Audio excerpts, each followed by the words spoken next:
प्रत्येक व्यक्तीच्या मुखातून एक महत्त्वपूर्ण संकेत दिला जातो महाराष्ट्राच्या बाबतीमध्ये. तो म्हणजेच काय?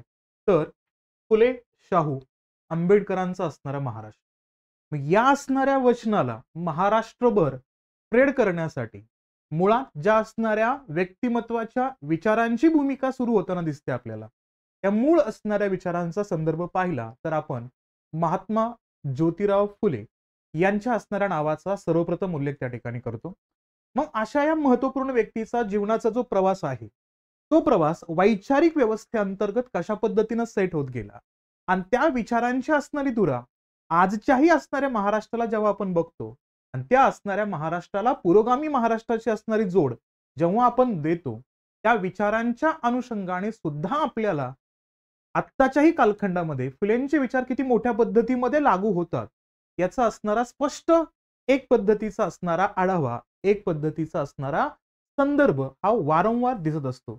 त्याच महत्त्वपूर्ण व्यक्तींच्या असणाऱ्या आयुष्यातील असणारे काही प्रसंग, महत्त्वपूर्ण त्यांचे विचार, आयडिओलॉजी जेव्हा आपल्याला ऑप्शनल हा सब्जेक्ट कॅरी करायचा असतो, प्रत्यक्षात आन्सर रायटिंग करायचं आहे, त्यावेळेस सुद्धा आपल्याला या विचारांचा संदर्भ लिहायचा आहे. कारण पाश्चिमात्य विचारांचे असणारे विचारवंतांचे विचार जेव्हा महात्मा फुलेंच्या असणाऱ्या वाचनामध्ये येतात, त्यानंतर त्या असणाऱ्या विचारांना कशा पद्धतीनं कन्वर्ट केलं जातं, महात्मा फुलेंच्या आयुष्यातील असणाऱ्या घटनांचा संदर्भ कसा पद्धतीने त्यांच्यावरती पडतो, या सगळ्या गोष्टींचा आढावा आपल्याला आन्सर रायटिंगसाठी येणं गरजेचंच आहे. त्यासोबतच आपण एक्झामच्या दृष्टिकोनातून एमसीक्यूच्या टाईपमध्ये बघितलं तर बरेचशा असणाऱ्या घटना आहेत, त्यांच्या असणाऱ्या लिखाणाचा संदर्भ येतो त्या ठिकाणी. प्लस वयाच्या 28व्या वर्षी सगळ्यात पहिल्यांदा मराठी नाटककार म्हणून या असणाऱ्या व्यक्तीच्या नावाचा उल्लेख जरी केला तरी आपण त्या ठिकाणी त्या भूमिकेला एक न्याय देऊ शकतो, असा एक संदर्भ आपण फुलेंच्या आयुष्यामध्ये बघतो. या असणाऱ्या सगळ्या गोष्टींचा एक आढावा एक फॅक्च्युअल डाटाच्या अनुषंगाने असेल, एमसीक्यूच्या अनुषंगाने असेल आणि आन्सर रायटिंगच्या अनुषंगाने असेल, तर हे असणारं व्यक्तिमत्व आपल्याला प्रत्येक ठिकाणी मार्गदर्शन करणारं असेल तर त्याच अनुषंगाने आपल्याला महात्मा फुलेंच्या असणाऱ्या जीवनाचा संदर्भ या पद्धतीनं पाहणं अपेक्षित असणार आहे. कारण एक महत्त्वपूर्ण संदेश त्यांनी दिला, तो म्हणजे सर्वहारा गटांना. मग हा जो सर्वहारा गट आहे ना, कारण आह साळुंखेंच्या असणाऱ्या शब्दांमध्ये जर आपल्याला बोलायचं असेल तर सर्वहारा गटामध्ये सर्व असणाऱ्या गटांचा उल्लेख त्या ठिकाणी केला जातो. म्हणजे प्रत्यक्षात जो सर्वोच्च गट म्हणून त्या ठिकाणी जाती व्यवस्थेमध्ये मानतात, तो सोडल्यानंतर सर्व जे गट आहेत का ते सर्वहारा गटांतर्गत येतात. आणि या सर्वहारा गटांसाठीचा असणारा एक सगळ्यात महत्त्वपूर्ण संदेश जर बघितला आपण तर तो आपल्याला माहिती आहे की विद्येविना मती मेली गेली, मतीविना नीती गेली, नीतीविना गती गेली आणि गतीविना वित्त गेले आणि वित्तविना शूद्र खचले आणि इतके अनर्थ एका अविद्येने केले. म्हणजे इतकं महत्त्वपूर्ण असणारा संदर्भ प्रत्येकाच्या जीवनामध्ये विद्येचा आहे, शिक्षणाचा आहे. हा असणारा संदेश देणाऱ्या महात्मा ज्योतिबा फुले, सावित्री फुले यांनी ज्या पद्धतीनं काम केलं आणि स्वतःच्या असणाऱ्या शिक्षणाची लोकधारा जनमानसांपर्यंत पोहोचवण्यासाठी ज्यांनी अथक प्रयत्न केले, लोकांनी एवढ्या पद्धतीच्या असणाऱ्या अडथळांचा संदर्भ समोर आणताना सुद्धा त्यांनी आपल्या आयुष्याला खंडित न करता, कोणत्याही पद्धतीचं काम न थांबवता अविरतपणे या असणाऱ्या शिक्षणाच्या प्रवाहाची असणारी यंत्रणा चालू ठेवली होती. त्याची सुरुवात जी झाली होती 1 जानेवारी 1848च्या कालखंडामध्ये, तो संदर्भ एक दिसतो. तो म्हणजेच कुठला तर भिडेवाड्यातील असणारा या असणाऱ्या वाड्यामध्ये मुलींसाठीची असणारी पहिली शाळा सुरू करून आपल्याला दिसते. पण जेव्हा आपण 5 डिसेंबर 2023चा कालखंड बघतो, मध्यरात्री हीच असणारी इमारत पाडण्यात आली आणि या असणाऱ्या इमारतीच्या ठिकाणी स्मारकाची जागा केली जाणार आहे. त्यासाठी आपण अशा पद्धतीचा असणारा न्यूजचा संदर्भ बघितला असेल की पुण्यातील ऐतिहासिक भिडेवाडा जमीनदोस्त झाला आणि स्मारक उभारणीचा असणारा मार्ग इथं मोकळा होताना दिसतो. आणि ही जी कारवाई आहे का, ती कारवाई पुणे महानगरपालिकेने रात्री केली. त्या अनुषंगाने बरेचसे वाद विवाद झाले. मग भाडेकरूंचा असणारा मूळ वाद काय होता त्याच्या संदर्भातलेही मुद्दे चर्चेमध्ये आले. पण या असणाऱ्या ठिकाणाचं जे पावित्र्य आहे का आणि त्या पावित्र्याला कशा पद्धतीने पाहिलं जाते या गोष्टींचा आढावा आपल्याकडे असणं गरजेचं आहे. प्रत्येक व्यक्ती, प्रत्येक असणाऱ्या विचारवंतांचे विचार एक वेगळ्या पद्धतीने घ्यायला तयार असतो आणि प्रत्यक्षात त्याच्या समजुतीनुसार तो त्या असणाऱ्या विचारांना एक प्रकारे डिफाईन करण्याचं काम करत असतो.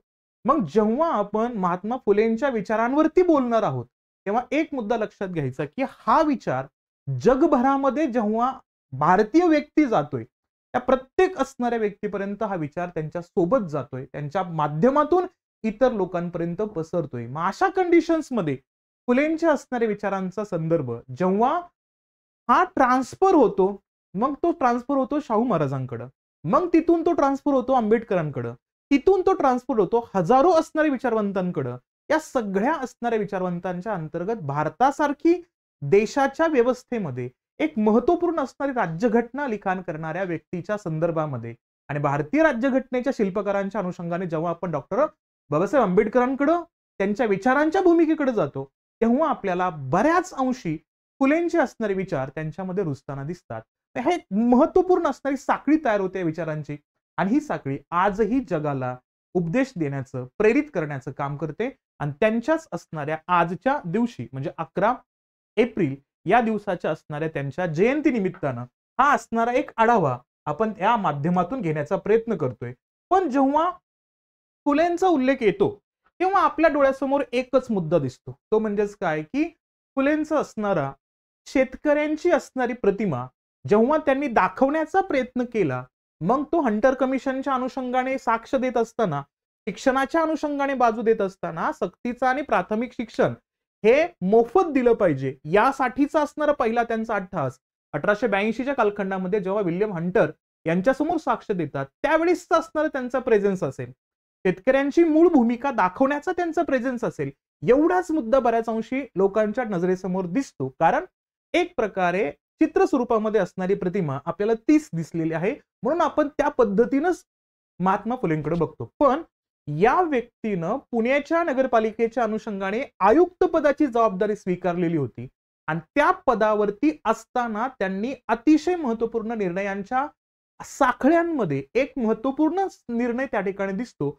तो म्हणजेच काय तर खडकवासला हे जे धरण आहे का, ते धरण कन्स्ट्रक्ट करण्यासाठीचा असणारा अतिशय महत्वपूर्ण डिसिजन आपल्याला होताना दिसतो आणि पुणे आणि पुण्याच्या आसपासच्या असणाऱ्या ठिकाणांना पाणी पुरवठा करण्यासाठीचं असणार हे महत्वपूर्ण असणारं धरण या ठिकाणी बांधलं जातं आणि हे बांधण्यासाठी सगळ्यात महत्वपूर्ण असणाऱ्या व्यक्तीचा आणि त्या असणाऱ्या इंजिनियरच्या नावाचा उल्लेख केला तर आपल्या सर्वांना माहिती आहे, ज्या व्यक्तीच्या असणाऱ्या जन्मदिनाच्या निमित्तानं आपण इंजिनियर्स डे सेलिब्रेट करतो, ते तुम्ही मला सांगणार आहात. तुमच्यापैकी बरेच विद्यार्थी मला कमेंटमध्ये उत्तर देणार आहात की एम विश्वेश्वरैया यांचा असणारा जो काही जन्मदिवस आहे का, तो आपण इंजिनियर्स डे म्हणून त्या ठिकाणी सेलिब्रेट करतो. हे आपले सिव्हिल इंजिनियर, तर ते म्हणजेच कोण तर सर एम विश्वेश्वरैया याच व्यक्तीनं भारताला प्लॅनिंग करण्याचा असणारा संदेश पण दिलेला होता आणि याच व्यक्तीनं काय केलं होतं तर हे धरण 1879च्या कालखंडामध्ये म्हणजे जेव्हा फुले साहेब हे या असणाऱ्या पुणे नगरपालिकेच्या अंतर्गत आयुक्त पदावरती होते, तेव्हा हे कन्स्ट्रक्शन झालेलं आहे. आणि महत्वपूर्ण मुद्दा म्हटला तर आपण विश्वेश्वरैया यांना कोणत्या पद्धतीने ओळखतो तर आधुनिक मैसूरच्या असणाऱ्या जनक या नावाने ओळखतो. या इंजिनियरनी या पद्धतीचं असणारं डॅम कन्स्ट्रक्ट केलं आणि या डॅमच्या बाबतीमध्ये पाहिलं तर आपण बघतो की याची क्षमता किती आहे तर 174 दशलक्ष घनमीटर ते याचा असणारा जो काही 22 चौरस किलोमीटरचं क्षेत्र ते व्यापतं आणि प्लस याच्यामध्ये जलविद्युत निर्मिती सुद्धा केली जाते. त्या अनुषंगाने याचे 2 वीज केंद्र आहेत, एक आहे 12 मेगावॅटचं तर एक आहे 10 मेगावॅटचं. म्हणजे त्या कालखंडामध्ये मॉडर्न टेक्नॉलॉजीच्या असणाऱ्या यूजचा रेफरन्स प्रत्यक्षात या असणाऱ्या धरणाच्या बांधणीतून या असणाऱ्या समस्यांना उत्तर कसं काढायचं, प्रॉब्लेम सॉल्व्ह कशी करायची, ही असणारी जी दूरदृष्टी ठेवणारे फुले हे सुद्धा आपल्याला पाहणं गरजेचं असणार आहे. म्हणजे फक्त महात्मा फुलेंच्या असणाऱ्या नजरेतून बघायचं असेल तर फक्त एकच त्यांच्या जीवनाचा दृष्टिकोन पाहून उपयोगाचं नाही, आपल्याला त्यासोबत महत्वपूर्ण त्यांचे पैलू आपल्याला दिसले पाहिजेत. म्हणजे नाटक लिहिणारे फुले, एखादं ग्रंथ पुस्तक लिहिणारे फुले, त्याच असणाऱ्या परिस्थितीमध्ये मुलींसाठी महत्वपूर्ण असणारी भूमिका मांडणारे फुले, त्यासोबतच विधवा पुनर्विवाहाच्या अनुषंगाने मांडणारे फुले आणि सगळ्यात महत्वाचा मुद्दा जे काम करतायत ते काम त्यांच्या धर्माच्या अनुषंगाने नाहीये तर तो त्यांच्या असणाऱ्या रोजंदारीचा असणारा संदर्भ आहे, तर त्यांच्या कामधंद्याचा उल्लेख त्या ठिकाणी केला जातो. हे परखडपणे मांडणारे असणारे फुले, या सगळ्या असणाऱ्या भूमिकेतून आपल्याला फुले साहेबांकडे पाहणं गरजेचं आहे, हे लक्षात ठेवणं गरजेचं आहे. म्हणजे त्यांच्या जीवनाशी संबंधित असणारा मुद्दा जेव्हा आपल्याला आयडेंटिफाय करायचे तर काही मुद्द्यांचाच आढावा घेणं अपेक्षित नसेल. मग या प्रवासाला स्टार्ट करूया आपण. म्हणजेच काय, ज्योतिराव गोविंदराव फुले हे महात्मा फुले कसे बनतायत तर त्या असणाऱ्या प्रवासाला आपण या असणाऱ्या टप्प्यामध्ये सुरू करूया. आणि महत्वपूर्ण संदर्भ बघायचा असेल तर काय लक्षात घ्यायचं, एक बेसिक मुद्दा त्यांच्या असणाऱ्या आयुष्याशी संबंधित असेल तर त्यांचा जो जन्म आहे का 11 एप्रिल 1827च्या कालखंडामध्ये यांच्या विचारांची मूळ धारा घेऊन एक अतिशय महत्वपूर्ण व्यक्ती जन्माला येतात. शाहू महाराजांच्या अनुषंगाने तो 1874ला. मग यांच्यापर्यंतचा त्यांचा जो अनुभव आहे का तो इतका मोठ्या पद्धतीनं या असणाऱ्या भारतीय व्यवस्थेला मिळाला, तर तोच नंतरच्या कालखंडामध्ये महाराष्ट्राच्या असणाऱ्या पुरोगामी विचारामध्ये आपल्याला ऍड होताना दिसतो, हे लक्षात घ्यायचं. आणि त्यांचं जन्म ठिकाण आहे का ते कटगुण या गावी सातारा महाराष्ट्र अंतर्गत दिसतं.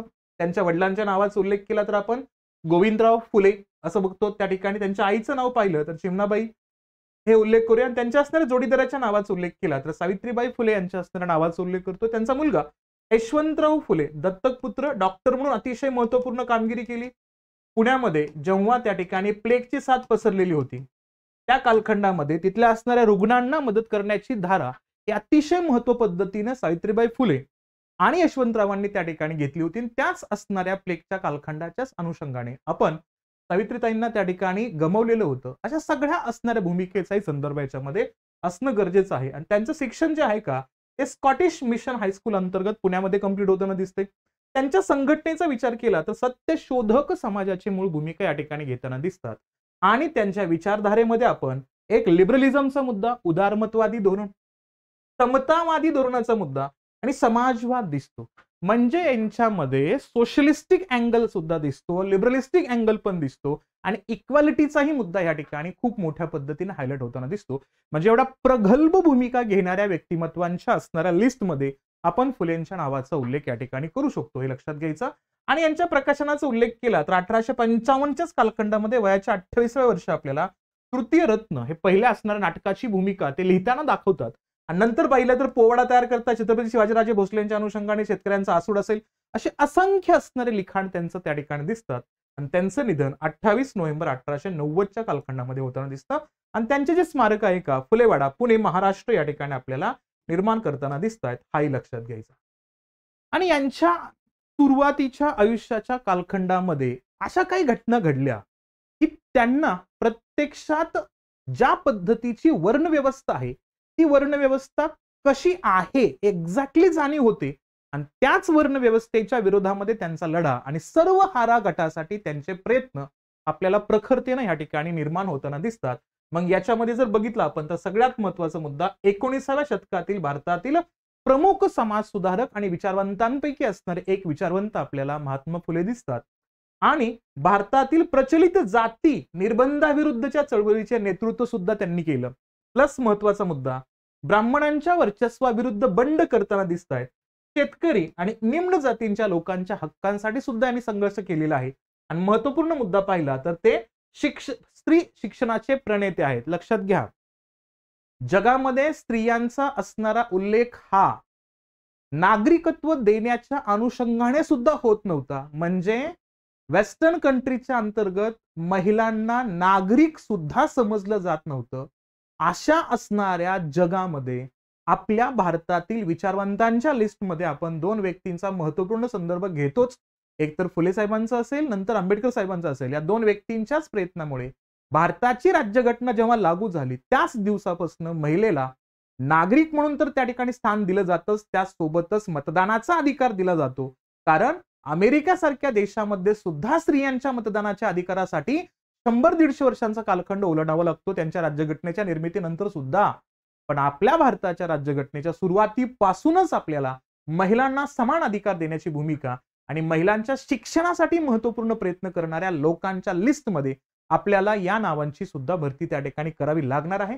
तर तो संदर्भित लक्षात घ्यायचा. आणि सगळ्यात महत्वाचा मुद्दा, जे दुर्दैवी मुलं आहेत का ज्यांच्यासाठी आवश्यक असणारे मुद्दे सापडत नाहीयेत, मिळत नाहीत, त्यांच्यासाठी महत्वपूर्ण अनाथाश्रम असतील, आश्रयालय असतील, ते सुद्धा तयार करताना आपल्याला महात्मा फुलेंचा असणारा संदर्भ दिसतो.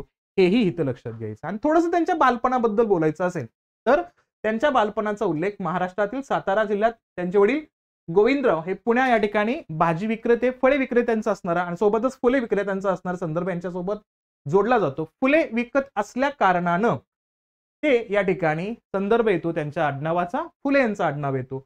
आणि त्यांचे मूळ आडनाव जर बघितलं तर त्यांचा मूळ आडनावाचा संदर्भ येतो गोरे, हे इथं लक्षात घेणं गरजेचं आहे. आणि थोडंसं पाहिलं तर त्यांना त्यांच्या फुल विक्रेते काका आणि वडिलांच्या फुल विक्रेतेमुळेच त्यांना फुले या नावानंच तिथं ओळखलं जात होतं. आणि एक दुर्दैवाची बाब म्हणजेच काय की त्यांच्या असणाऱ्या 9 महिन्याच्या असतानाच त्यांचं आईचं निधन झालं. आणि ज्योतिराव हे हुशार असल्या कारणानं घरची परिस्थिती, आर्थिक परिस्थिती योग्य नव्हती, हलाखीची होती, तरी सुद्धा त्यांना अभ्यास थांबवावा लागला. पण हळूहळू त्यांना ज्यावेळेस परिस्थितीचा असणारा मूळ भाग त्या ठिकाणी पूर्ववत यायला सुरुवात झाली, तेव्हा परत एकदा त्यांना शिक्षणाच्या प्रवाहामध्ये यायला संधी मिळाली. आणि 1841च्या कालखंडामध्ये स्कॉटिश मिशन हायस्कूल पुन्हा या ठिकाणी त्यांनी शिक्षणासाठी प्रवेश घेतला आणि 1847 मध्ये त्यांचे शिक्षण या ठिकाणी पूर्ण होताना दिसतं. यात सगळ्या प्रवासामध्ये आपल्याला त्यांच्या असणाऱ्या मित्रांच्या लिस्टचा संदर्भ खूप महत्वाचा आहे. आणि त्यामध्ये त्यांचे असणारे ब्राह्मण मित्र ते म्हणजेच कोण या ठिकाणी, तर सदाशिव बल्लाळ गोवंडे यांच्यासोबतची असणारी घट्ट मैत्री आणि त्यांच्या असणाऱ्या शेवटच्या कालखंडापर्यंत मैत्री टिकते हा संदर्भ. आणि त्यांच्याच असणाऱ्या सोबत त्यांना जाती व्यवस्था, वर्ण व्यवस्थेचे असणारे जे काही पडसाद आहेत का ते त्या ठिकाणी अनुभवायला मिळतात. आणि त्यातूनच त्यांचे विचार अजून जास्त त्या ठिकाणी प्रगल्भ होताना दिसतात. या सगळ्या गोष्टी प्लस पुण्यामध्ये काय होत होतं, त्या कालखंडामध्ये कबीरपंथी फकीर खूप जास्त येत होते.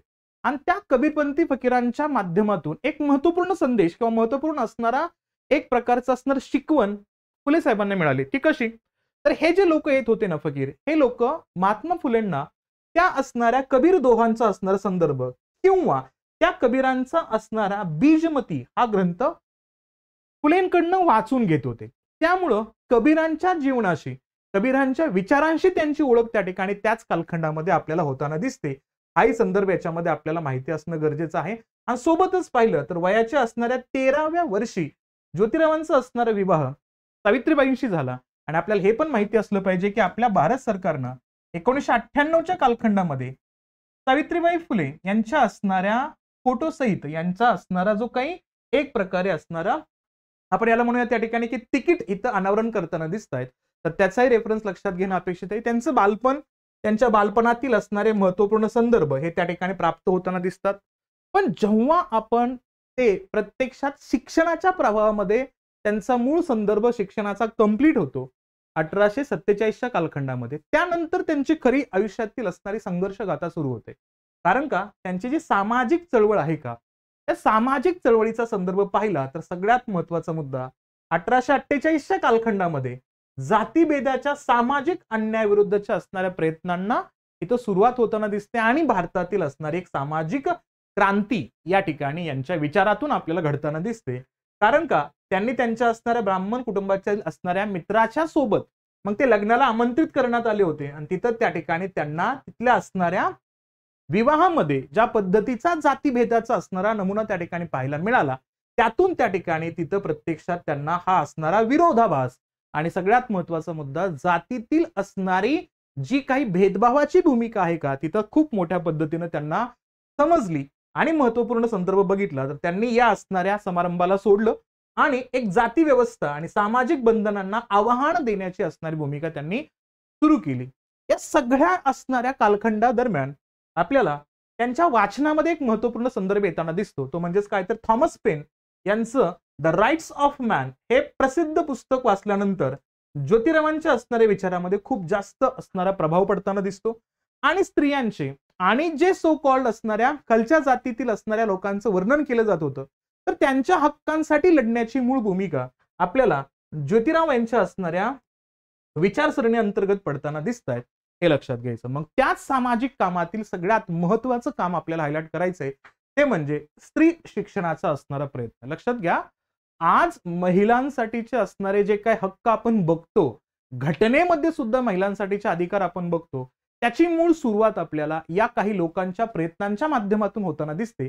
तर त्या लोकांमध्ये आपल्याला फुले साहेबांचा उल्लेख सर्वप्रथम करायचा आहे, हे इथं लक्षात घ्यायचंय. मग त्यांना साक्षर करण्यासाठी त्यांच्या असणाऱ्या पत्नीचा सुद्धा उल्लेख तितकाच महत्वाचा आहे. कारण सावित्रीताई नसत्या तर प्रत्यक्षात आपल्या भारतातील असणाऱ्या महिलांच्या हक्कांचा आणि त्यातल्या त्यात शिक्षणाच्या हक्काचा असणारा उल्लेख एवढ्या स्पष्ट पद्धतीने घेता आलाच नसता.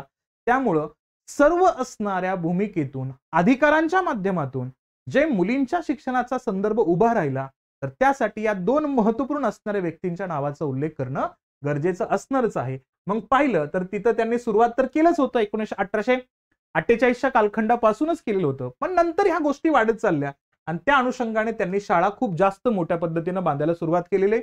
आणि जर पाहिलं तर विधवांची दयनीय परिस्थिती पाहून त्यांनी काय केलं तर आश्रम स्थापन केले आणि वेगवेगळ्या पद्धतीच्या असणारे विधवा पुनर्विवाहांच्या असणाऱ्या कल्पनेचे पुरस्कर्ते सुद्धा त्यांना आपण म्हणतो, कारण त्यांनी विधवा पुनर्विवाहाला त्या ठिकाणी पाठिंबा देण्याला महत्व दिलं होतं, हे लक्षात घेणं गरजेचं आहे. सोबतच महत्वपूर्ण संदर्भ काय या ठिकाणी येतो की समाजा अंतर्गत असणाऱ्या लोकांच्या भावना आणि समाजामधला असणारा वेगवेगळ्या घटकांसाठीचा असणारा भेदभाव हे ओळखून त्यांनी त्यांच्याच अनुषंगाने वेगवेगळे प्रयत्न केले, ज्याच्यातून हा असणारा भेदभाव संपून जाईल यासाठीचा त्यांचा प्रयत्न आपल्याला हायलाइट होताना दिसतो.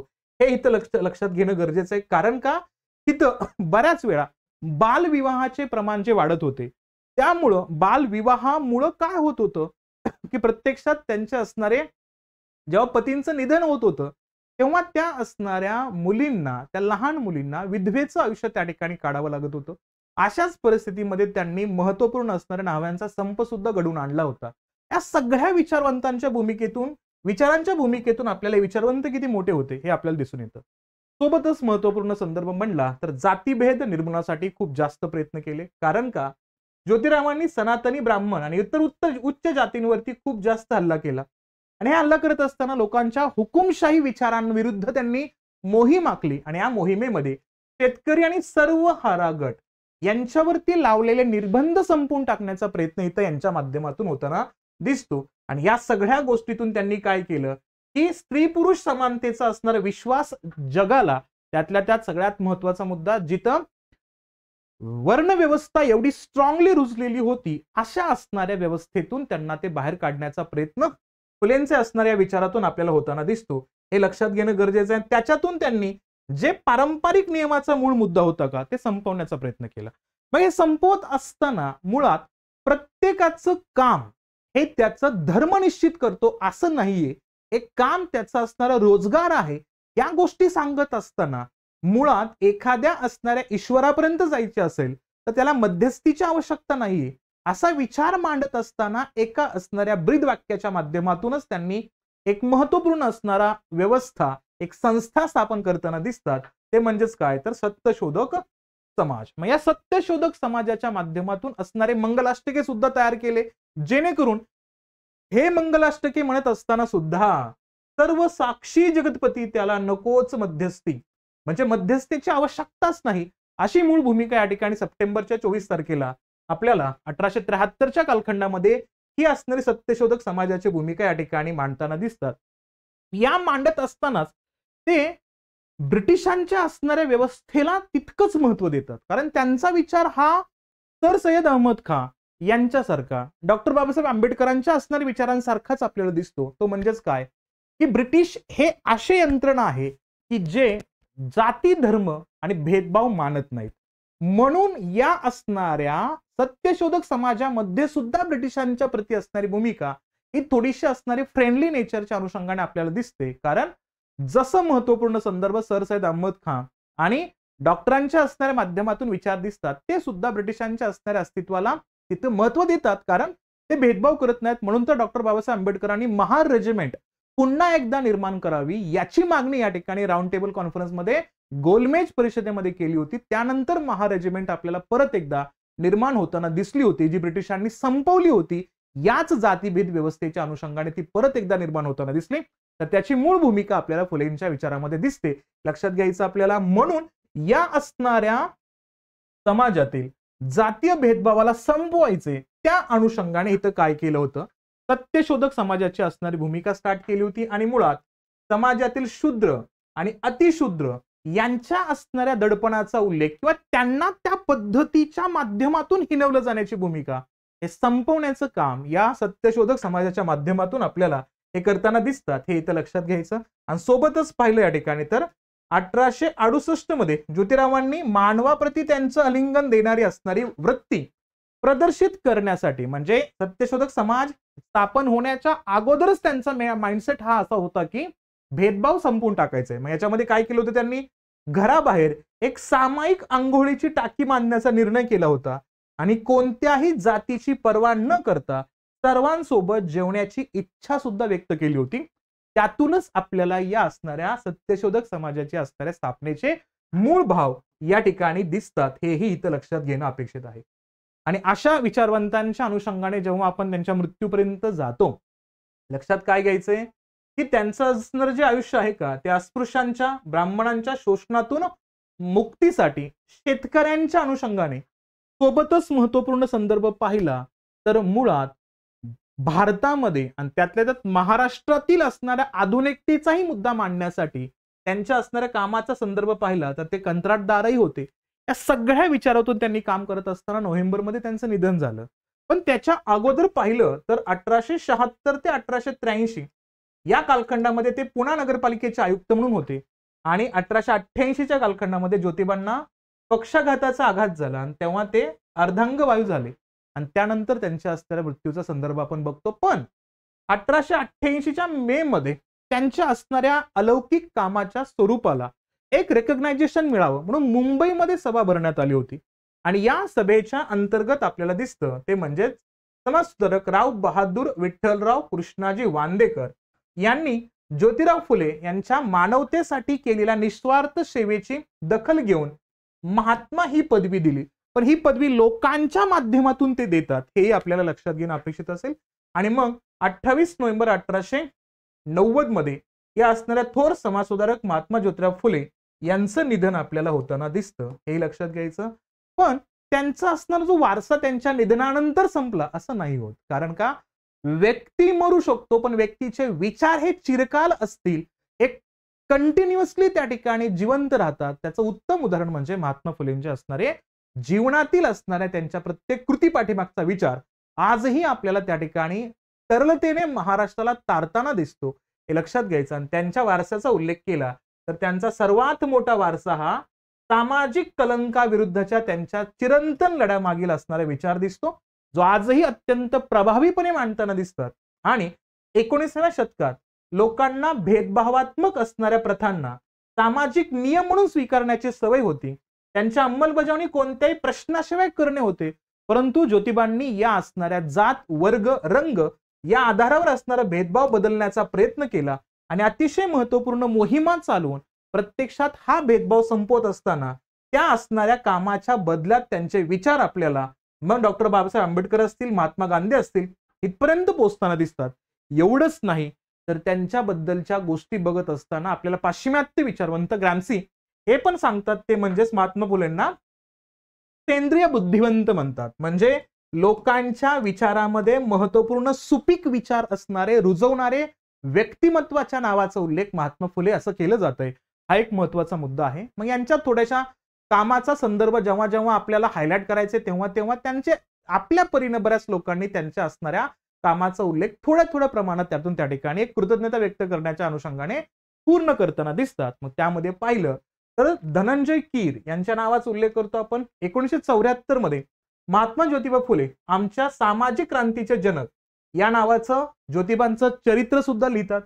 पुण्यातील महात्मा फुले संग्रहालयाची स्थापना महान सुधारकाच्या स्मरणार्थ या ठिकाणी तयार होताना दिसते आपल्याला. सोबतच महाराष्ट्र सरकारने महात्मा ज्योतिबा फुले जीवनदायी योजना सुरू केली. गरिबांसाठी रोख रहित उपचार योजना असेल या ठिकाणी. आणि याच असणाऱ्या उपचारांतर्गत आपण मागच्याच वर्षामध्ये पाहिलं होतं, जिथं 1.5 लाखाची मर्यादा होती तिथं आता मोफत उपचाराच्या अंतर्गत 5 लाखाची मर्यादा जाताना दिसते. आणि सोबतच पाहिलं तर आपल्या महात्माजींचे अनेक पुतळे वेगवेगळ्या ठिकाणी उभारताना दिसतात. वेगवेगळ्या रस्त्यांची नावं यांच्या नावाने देण्यात आलेले आहेत. वेगवेगळे असणारे पुनर्नामांकन सुद्धा किंवा नामकरण सुद्धा होताना दिसतात. जसं मुंबईतील असणाऱ्या क्रॉफर्ड मार्केटचं नामकरण महात्मा ज्योतिबा फुले मंडई असं करण्यात आलं. महाराष्ट्रातील राहुरी येथील महाराष्ट्र कृषी विद्यापीठाचे नामकरण महात्मा फुले कृषी विद्यापीठ असं होताना दिसते आपल्याला. यासोबतच पाहिलं आपल्याला तर त्यांच्या असणाऱ्या जीवन कार्यावर आधारित नाटक मी ज्योतिराव फुले बोलतोय हे नाटक 2002 पासून पुण्यातून झाली या सुरुवात. आणि याचे नाटकाचे लेखक, दिग्दर्शक, संगीतकार, गीतकार आणि निर्माते हे कोण तर सिद्धार्थ सीताराम मोरे. आणि त्यांच्या माध्यमातून हे बघितलं तर हे नाटक 2 भाषांमध्ये, मराठी आणि हिंदीमध्ये या ठिकाणी पब्लिश होताना दिसते. आणि पुण्यातील बालगंधर्व रंगमंदिरामध्ये या असणाऱ्या नाटकाचे 2010 मध्ये 750 प्रयोग होताना दिसतात. सोबतच याच वारसाचा उल्लेख केला तर पिंपरी चिंचवड महानगरपालिका ही फुले आणि आंबेडकर यांचे असणारे संयुक्त जयंती महोत्सव साजरा करते. ज्योतिबा फुले यांच्या आयुष्यावरती 1955 रोजी आचार्य अत्रे यांनी महात्मा फुले नावाचा चित्रपट पण काढला होता आणि या चित्रपटाला राष्ट्रीय चित्रपट पुरस्कार सुद्धा मिळतोय. आणि ज्योतिबांच्या जीवनावरती असूड नावाचे एक नाटक डॉक्टर सोमनाथ मुटकुळे यांनी लिहिलं आणि या नाटकाचे रंगभूमीसाठीचं दिग्दर्शन बी पाटील यांनी करताना दिसतात. सोबतच पाहिलं तर त्यांच्या असणाऱ्या गावी म्हणजेच वानवडी या ठिकाणी दरवर्षी महात्मा फुले प्रबोधन मराठी साहित्य संमेलन भरते. याशिवाय फुले आंबेडकर साहित्य संमेलन, फुले शाहू आंबेडकर राष्ट्रीय साहित्य संमेलन, सावित्रीबाई फुले साहित्य संमेलन असे अनेक दलित साहित्य संमेलनाचे असण्याचे मुद्दे महात्मा फुले यांच्याच नावाने या ठिकाणी भरताना दिसतात, हे लक्षात घ्यायचं. आणि त्यांच्या प्रकाशनाचा संदर्भ जर बघितला आपल्याला तर प्रकाशन खूप मोठ्या पद्धतीनं होताना दिसतात. आणि त्यांच्या काही असणाऱ्या लेखांचा उल्लेख केला तर ते लेखांचे संदर्भ आपल्याला महत्वपूर्ण माहिती असणं गरजेचं आहे. मग याच्यामध्ये 1885च्या कालखंडामध्ये नाटक तृतीय रत्नाचा उल्लेख याच्यामध्ये दिसतो. सोबतच बघितलं तर 1869 ला पोवाडा त्यांनी लिहिला. छत्रपती शिवाजीराजे भोसले यांच्या असणाऱ्या आयुष्यावरती पोवाडा लिहिला. असा असणारा मुद्दा बघत असताना त्यांनी 1873 मध्ये गुलामगिरी सारखं, सोबत 1869 मध्ये ब्राह्मणांचे कसब असणारे मुद्दे, हंटर कमिशन सोबत त्या ठिकाणी निवेदन देत असताना 1882चा कालखंड आपल्याला दिसतो. शेतकऱ्यांच्या आसुडाचा उल्लेख आपण करतो 1883च्या कालखंडामध्ये. सोबत पाहिलं तर इथं सगळ्यात महत्वाचा मुद्दा त्यांच्या असणाऱ्या मृत्यूपत्राचा उल्लेख येतो, तो म्हणजे 1887च्या कालखंडामध्ये. 1891 मध्ये प्रकाशन करण्यात आलं पुस्तकाचं सार्वजनिक सत्यधर्म पुस्तकाचा उल्लेख याच्यामध्ये करतो आपण. म्हणजे त्यांचं लिखाण एवढं स्ट्रॉंग आहे आणि एवढ्या मोठ्या प्रमाणामध्ये आहे की हे आजही पर्यंत आपल्याला आपल्या भारतातील काय तर जगभरातील असणाऱ्या बऱ्याच लोकांना प्रेरित करण्याचं काम करतात. तर अशा महत्वपूर्ण समाज सुधारकाला, अशा महत्वपूर्ण विचारवंताला आणि जे विचार भारतीय विचारांशी समरूप असतील आणि त्या भारतीय विचारांच्या मूळ विचारांमध्ये एक पुरोगामी भूमिका घेण्याची यंत्रणा जी मांडली गेली, अशा महत्वपूर्ण असणाऱ्या विचारवंतांना आजच्या दिवशी आपण त्यांच्या असणाऱ्या प्रतिमेला विनम्र अभिवादन करूया आणि हे सेशन आपण या ठिकाणी कंप्लीट करूया. ठीक आहे. सेशन आवडलं असेल तर लाईक करा, जास्तीत जास्त विद्यार्थ्यांपर्यंत शेअर करा आणि जर चॅनलवरती नवीन असाल तर सबस्क्राईब करायला विसरू नका. ठीक आहे. थांबूया इथं आपण. थँक्यू.